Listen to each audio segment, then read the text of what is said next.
नमस्कार, प्रणाम। आपका आपके YouTube चैनल लिटरेचर अचीवर्स में स्वागत है। आइए आज हम स्टेप 4 में ओरिजिन ऑफ प्रोनाउन के बारे में देखेंगे।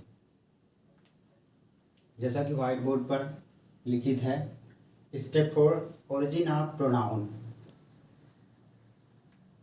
It originally comes from the Latin word pronomen, which made from pro, which is used to indicate substitution. Substitution का हिंदी मतलब होता है के स्थान पर, के जगह पर या के स्थान पर। and nomen meaning name. nomen का जो अर्थ होता है, nomen शब्द का जो अर्थ होता है उसका मतलब होता है नेम। नेम मीन्स नाम और नाम मीन्स संज्ञा, जैसा कि हमने अपनी संज्ञा के वीडियो में बता रखा है। अब इसकी डेफिनेशन देखेंगे। कई बुक्स में कई तरीके से बताया गया है, हमने भी कोशिश की है इसको अपने शब्दों में कहने के लिए। अपने शब्दों में हमने इसको बताया है, तो आइए 1 बाय 1 करके देखते हैं। A word used in place of noun, एक शब्द जो संज्ञा के स्थान पर आए या वह शब्द जो संज्ञा के स्थान पर आए। इसकी दूसरी डेफिनेशन है the word used in instead of a noun, वह शब्द जो संज्ञा के स्थान पर प्रयोग हो। इंस्टेड ऑफ नाउन का मतलब होता है संज्ञा के स्थान पर प्रयोग में आने वाले शब्द या संज्ञा के स्थान पर प्रयोग में आने वाले शब्द। नेक्स्ट है इसका तीसरी definition, A pronoun is the substitution of noun. A pronoun is the substitution of noun. Here what does mean of the word substitution. Substitution का मतलब होता है संज्ञा के स्थान पर या के स्थान पर। सब्स्टिट्यूशन शब्द का अर्थ होता है के स्थान पर, तो किसके स्थान पर? संज्ञा के स्थान पर। तो a word which used in place of noun or pronoun are those words which comes instead of noun. There are so many definitions of pronoun, but I have cultivated some definitions from them. Next है इसकी Hindi definition हम देखेंगे। सर्वनाम अथवा जिसे pronoun बोलते हैं, वे शब्द। सर्वनाम वे शब्द या वह शब्द जो संज्ञा के स्थान पर आते हैं। दूसरी क्या बात है, संज्ञा की बारंबारता को कम करने में मदद करते हैं। तो फिर से देखेंगे, वे शब्द जो संज्ञा के स्थान पर आते हैं, और दूसरे शब्दों में कह सकते हैं हम कि वह शब्द जो संज्ञा की बारंबारता को कम करने में हमारी मदद करता है, उसको हम सर्वनाम बोलेंगे या इंग्लिश में जिसे प्रोनाउन बोलेंगे। Next, types of pronoun. Pronoun के प्रकार। तो आइए देखते हैं हम।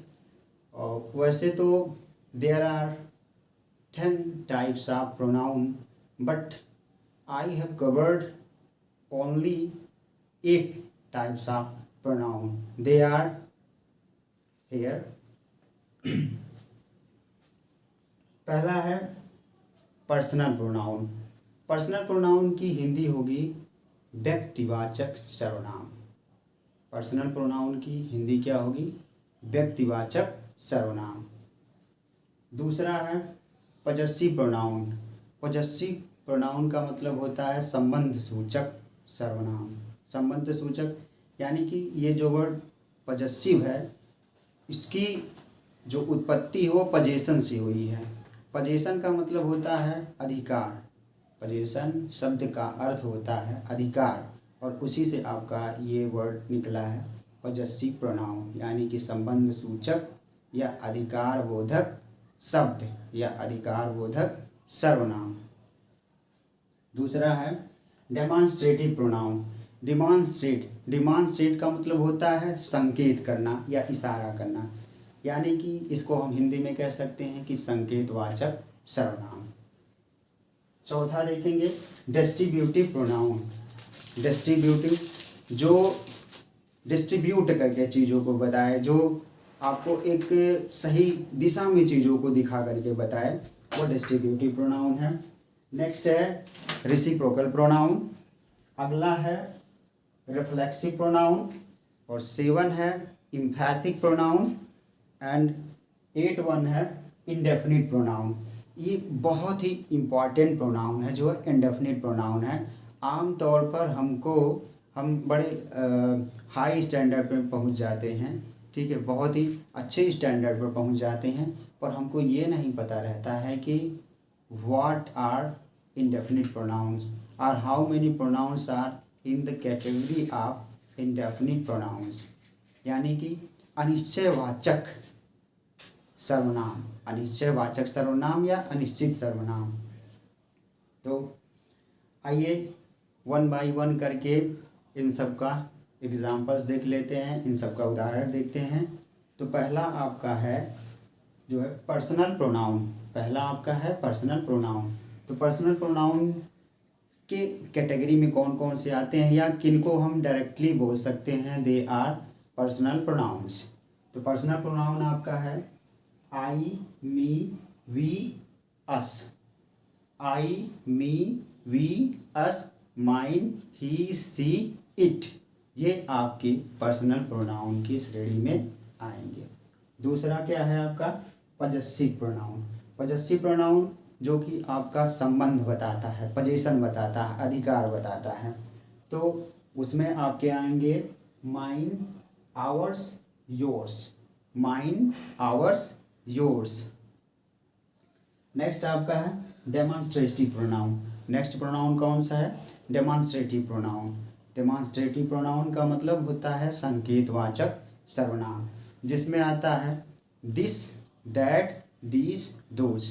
तो नज़दीक की चीज़ों को हम जब बताते हैं तो दिस का प्रयोग करते हैं, थोड़ी सा दूर रहती हैं तो दैट का प्रयोग करते हैं। In the same way these का प्रयोग और उसी तरीके से दोज का प्रयोग। नज़दीक की चीज़ें अगर कई चीज़ें हैं तो उसको हम दीज का प्रयोग करते हैं, और उससे थोड़ी दूर पर चीज़ें हैं तो उसके लिए हम दोज का प्रयोग करते हैं। सिंपल। नेक्स्ट आपका है रेसिप्रोकल प्रोनाउन। रेसिप्रोकल प्रोनाउन में दो बहुत महत्वपूर्ण हैं, each other and one another. Each other and one another. अब नेक्स्ट देखेंगे 6th one, reflexive pronoun. Reflexive pronoun जैसा कि वर्ड से ही पता लगता है, रिफ्लेक्सिव, जिसके लास्ट में सेल्फ लगा हो। रिफ्लेक्सिव प्रोनाउन की सबसे जो अच्छी आइडेंटिफिकेशन है कि जिस वर्ड के लास्ट में सेल्फ लगा हो। तो देखिए कुछ हैं, जैसे माई सेल्फ हो गया, आवर सेल्फ हो गया, योर सेल्फ हो गया, हिम सेल्फ हो गया, इट सेल्फ हो गया। तो इनको हम रिफ्लेक्सिव प्रोनाउन की श्रेणी में रखेंगे। नेक्स्ट है आपका इम्फैटिक प्रोनाउन। रिफ्लेक्सिव प्रोनाउन को ही हम इम्फैटिक प्रोनाउन की श्रेणी में रखेंगे। कब? जब जैसा कि इम्फैटिक वर्ड, ये वर्ड ही अपने आप में पर्याप्त है, सफिशियंट है अपनी मीनिंग देने के लिए। इस वर्ड की जो है पर्टिकुलर मीनिंग होती है किसी पर आप दबाव डालें। किसी वर्ड पर जब आप दबाव डाल करके कोई काम करवाते हैं या कोई वर्ड इस दबाव को बताता है, तब फिर वहाँ पर उस वर्ड को हम रिफ्लेक्सिव प्रोनाउन या रिफ्लेक्सिव सर्वनाम की संज्ञा में रखेंगे। नेक्स्ट है इंडेफिनिट प्रोनाउन। इंडेफिनिट प्रोनाउन का मतलब होता है अनिश्चित सर्वनाम या अनिश्चयवाचक सर्वनाम, जिसमें आपका कई हैं लेकिन हमने कुछ को कवर किया है जो कि बहुत इंपॉर्टेंट हैं for the point of exam, या you can say it is very very important for all examinations related to SSC or whatever examinations in which examinations you are going to appear, you are going to be the part of that one.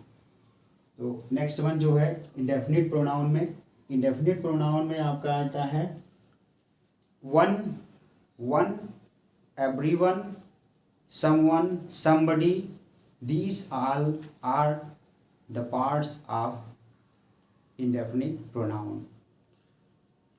That's it.